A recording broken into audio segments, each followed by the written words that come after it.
Good morning, friends. My name is Pradeep Kumar, and let us start our HS preparation with this newspaper readings and early morning. And newspapers are of April 3rd 2021 और let us see कि कौन कौन से topics जो है important है in this newspaper for HS mains and prelims which are going to be happen in July 25th and I think mains on October to December.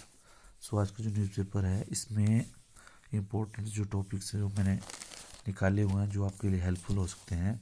इसमें सबसे इम्पोर्टेंट है जो इंडियन एक्सप्रेस में है। ये देखो इसमें कोई खास है नहीं फर्स्ट पेज पे, ठीक है।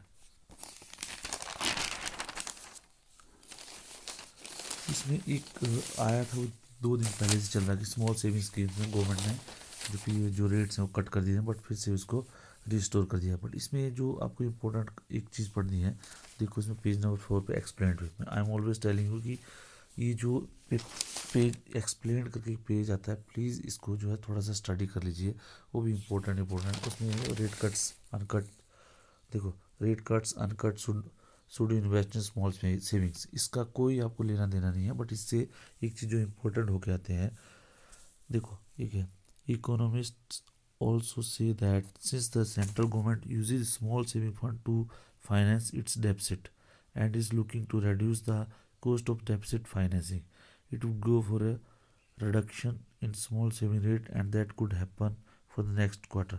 इसमें आपको ये पता होना चाहिए कि जो स्मॉल सेविंग स्कीम्स होती हैं, गवर्नमेंट जो है इसको अपने जो डेफिसिट फाइनेंसिंग होती है, जो रिवेन्यू एंड जो एक्सपेंडिचर के बीच में जो गैप होता है उसको पूरा करने के लिए भी स्मॉल सेविंग स्कीम्स को जो है यूज़ करती है। तो आपको पता है कि जो स्कीम्स होती है जनरली 5 to 7 ईयर्स के लिए होती हैं। तो उससे जो गवर्नमेंट का जो आपका जो डेफिसिट है वो पूरा हो जाता है, पूरा तो नहीं होता बट कुछ लेवल तक जो ये हेल्प करता है। ये जो आपको ऐसे वगैरह में आप लिख सकते हैं इसको, जो फोल्डर है कहीं पे भी आपको गवर्नमेंट का कहीं आज कोई एक टॉपिक आ जाए रिलेटेड टू जो है रिवेन्यू से रिलेटेड या गवर्नमेंट से रिलेटेड, तो आप जो इसको इस लाइंस को ये इस छोटे से को आप यूज़ कर सकते हैं ऐसे में। उसके बाद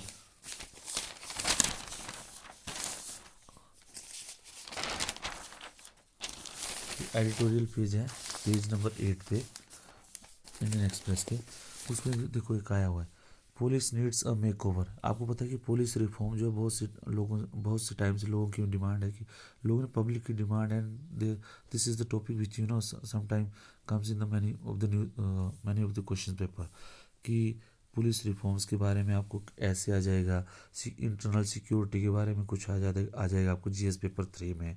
तो वहाँ के लिए आपको कुछ जो आपको मटेरियल चाहिए वो आपको यहाँ से मिल सकता है। देखो इसमें देखो जो शुरू वाला इतना इम्पोर्टेंट नहीं, इसमें जो मैंने अंडरलाइन करके रखा हुआ, ये when existing institution fail to deliver the common man looks up to the judiciary to address the situation. ये जो आपका जो लाइन है आप इसको कहीं पे भी इंट्रोडक्शन के तौर पर यूज़ कर सकते हैं। अदरवाइज़ कहीं पे भी आप जो डिडेक्टिक कहीं पे लगता है आपको जहाँ पे प्रॉब्लम्स है, तो वहाँ पे आपको जो है वहाँ पे आप इसको लाइन को यूज़ कर सकते हैं। उसके बाद आगे देखिए कि the petition to police reform was filed in Supreme Court in 1996 soon after the government of Maharashtra filed an affidavit. ये सब जो है आप जो है ये आपको एक इंट्रोडक्शन के आगे वाला पार्ट जो है कि पुलिस रिफॉर्म की कब आप जो है ये पहली पिटिशन जो है कब ये हुई थी, फाइल हुई थी और क्या इसका ये था। इसमें आप इस टॉपिक में बात ज़्यादा कुछ है नहीं आपको पढ़ने के लिए, don't waste your much of time in this article, ठीक है। जो काम की चीज़ें मैंने उसमें अंडरलाइन कर ली है। उसके बाद एक और आर्टिकल, ये university is not a corporation.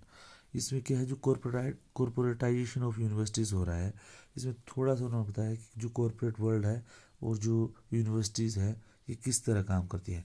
ये जो आपको ये देखो इसमें जो कुछ मैंने अंडरलाइन करके रखा हुआ है, the 3 way to accomplish the promoting excellence in the teaching and research, creating favorable regulatory structure and financial empowering university to fulfill the mission. Universities strive to improve their faculty student ratio, establish more research center and school, generate more socially relevant knowledge and provide an interdisciplinary learning environment. University cannot function within binding organisational structure. ये जो है आप थोड़ा सा पढ़ लीजिए, इससे आपको जो पता लग जाएगा कि यूनिवर्सिटीज़ का और एजुकेशंस का क्या रोल है। इससे जो है इसको आप थोड़ा बहुत जो है रिलेट कर सकते हैं अपनी राइट टू एजुकेशन के साथ। आपको ऐसे आ जाएगा राइट टू एजुकेशन के लिए बारे में, ये एजुकेशन के बारे में आ जाएगा। ये हो सकता है कॉर्पोरेटाइजेशन एंड इसके what are the relation with corporates and education. तो ये आपको ऐसे आएगा, तो उसमें आपको कहीं ना कहीं ये जो है काम कर लेगा, ठीक है। उसके बाद एक और आया हुआ है इधर article, it is time to re examine right to education act bias against private non minority institution. आपको पता है कि जो प्राइवेट नॉन माइनॉरिटी इंस्टीट्यूशंस हैं वहाँ पे राइट टू एजुकेशन जो है वो अप्लाई नहीं होता है। तो उसके बारे में दिया हुआ है, बट इसमें जो काम की चीज़ है ये देखो आप, ये दिया हुआ ना ओरिजेंटल। ये देखो इसका एक क्वेश्चन आ सकता है, हो सकता है आपको, या 4 नंबर का क्वेश्चन जो है मिनट्स में आ सकता है पेपर 2 में। Most fundamental rights are enforceable against state not against private individual, ठीक है।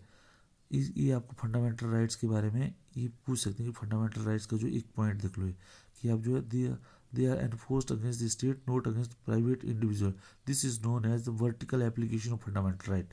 तो vertical application of fundamental right क्या होता है, ये आपको ये आता है, ये है ये most fundamental rights are enforceable against state not against private individual. तो इसको क्या बोलते हैं, vertical application of fundamental rights. और उसके बाद however horizontal enforceable too, that is they can be enforced against individual. जो इंडिविजुअल के अगेंस्ट जो है अप्लाई एनफोर्स किए जाते हैं उसको बोलते हैं horizontally application of fundamental right. The right to free and compulsory education act और RT fall in the latter category. मतलब आरटी राइट टू एजुकेशन को उसको बोलते हैं horizontal application of fundamental right, ठीक है। और उसके बाद ये देखो, ये जो मैंने अंडरलाइंस किया हुआ है कि आर्टिकल 45 में जो है डायरेक्टिव स्टेट जो DSP PS होते हैं हमें, directive principle of state policies, उसमें आर्टिकल 45 में इसकी दिया हुआ था RTE के बारे में। तो genesis of fundamental right genesis of right to education is article 45। ये सब जो आर्टिकल और एक और दिया हुआ इसमें, ये देखो दी ईयर जो आर्टिकल 21E इन कॉन्स्टिट्यूशन, उसमें दिया गया है कि जो राइट टू एजुकेशन है वो राइट टू लाइफ के बराबर है, ठीक है। ये इतना ही आपको याद रखने की जरूरत है, बाकी कुछ नहीं है इसमें काम की चीज।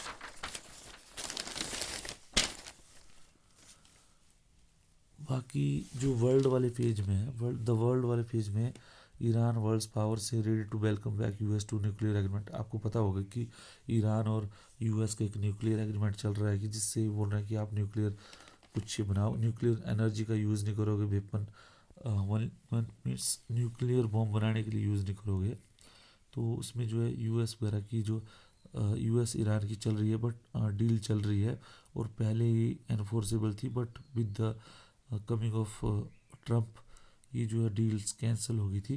बट अभी जो है जैसे ही बाइडन साहब ने टेक ओवर किया है वहाँ पे पावर, उसके बाद ये फिर से रिवाइव हो रही है। आपको उसके थोड़ा आपको आइडिया होना चाहिए, क्योंकि आपको पता है उससे आपको पता है विद दी सैंक्शंस जो है यूएस जो ईरान से जो ऑयल सप्लाई थी, India was not able to get it because of US sanctions. जो इससे जो इंडिया ईरान और यूएस का जो रिलेशंस है इसके ऊपर थोड़ा फ़र्क, मतलब it was affecting the India US Iran relations. तो आपको पेपर 2 में इसको जो GS पेपर 2 है इसमें आप थोड़ा सा ये आपको काम दे सकता है, ठीक है। उसके बाद ये कोई इम्पोर्टेंट है नहीं, आज की जो पेपर है इसमें इतना ही इम्पोर्टेंट है, बाकी कुछ है नहीं।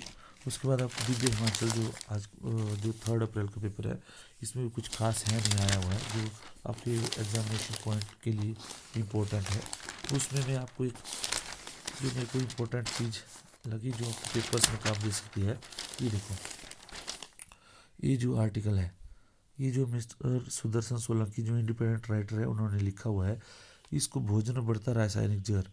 इसमें जो है आप ये जो आर्टिकल है आपको जीरो बजट नेचुरल फार्मिंग करके कहता है, जीरो बजट नेचुरल फार्मिंग करके प्राकृतिक और जैविक खेती के बारे में। ये देखो उसके बारे में इसने डिटेल में बहुत अच्छी तरह से दिया हुआ है कि जैविक खाद के प्रयोग से पोषक तत्वों की उपलब्धता बढ़ाने के साथ साथ भविष्य के पोषक तत्व सुरक्षित रहता है। जैविक खाद का प्रयोग किसान करते हैं, ये जो बहुत ही इंपॉर्टेंट है, इसके लिए आप इसको थोड़ा सा पढ़ लें। और इसमें जो दिया हुआ है कि जो आपका जो ग्राउंड वाटर है उसमें जो नाइट्रेट पोल्यूशन है वो कैसे होता है, क्या होता है, उसकी वजह से क्या क्या हाल में क्या होता है। और उसके बाद एक और दिया हुआ है उन्होंने, देखो ब्लू बेबी सिंड्रोम होता है, मैथेमोग्लोबिनेमिया बीमारी जिसके कारण बच्चों का रक्त ऑक्सीजन का अभाव में नीला हो जाता है। ये ब्लू बेबी सिंड्रोम, ये जो एक नंबर का क्वेश्चन जो मैक्सिमम टाइम आता है, प्लीज़ इसको नोट डाउन कर लें। और ये जो नीचे जो है जो आपको दिया गया था नेचुरल, जो आपको दिया गया था नेचुरल, देखो नेचुरल की जो कीटनाशक होते हैं उनके बारे में कि क्या क्या होते हैं वो, इसके बारे में दिया पूरा प्राकृतिक रसायनों जैसे ये जो सिंथेटिक केमिकल्स होते हैं और जो नेचुरल ये नेचुरल केमिकल ये होते हैं नेचुरल सॉरी ये देखो प्राकृतिक रसायन जैसे फसल के साथ खेत तंबाकू पौधे निकोटीन का प्रयोग विभिन्न फसलों के लिए कीट नियंत्रक है। जो आपके जो कीट नियंत्रक होते हैं वो जो नेचुरल जो प्राकृतिक कीट नियंत्रक कौन कौन से होते हैं, तंबाकू होता है, तंबाकू का पौधा होता है, ठीक है, ये आपको पता होना चाहिए। ये जो कई बार क्वेश्चन पूछ लेते हैं। उसके बाद जो है ये देखो आर्सेनिक के प्रयोग से क्लोर जो सोडियम क्लोराइड, सोडियम अर्सेनेट, इन सब के प्रयोग से क्या आपको होता है, ये हार्म होते हैं, ये सब इसमें दिया हुआ है। इस आर्टिकल का एक प्रॉब्लम ये है कि उसमें जो इसमें उसने पॉजिटिव भी दिया है, नेगेटिव चीज़ें कोई दी नहीं हुई है कि इस चीज़ से क्या नुकसान होता है, इससे क्या फ़ायदा होता है, थोड़ा सा वो करे आप उसको पता कर सकते हैं। तो यही है जो 3 अप्रैल के न्यूज़पेपर में था इम्पोर्टेंट, जिसको आप पढ़ के अपना जो है तैयारी कर सकते हैं और टाइम सेव कर सकते हैं। थैंक यू फ्रेंड्स, और वीडियो को हो सके तो शेयर और लाइक ज़रूर करना। Thank you.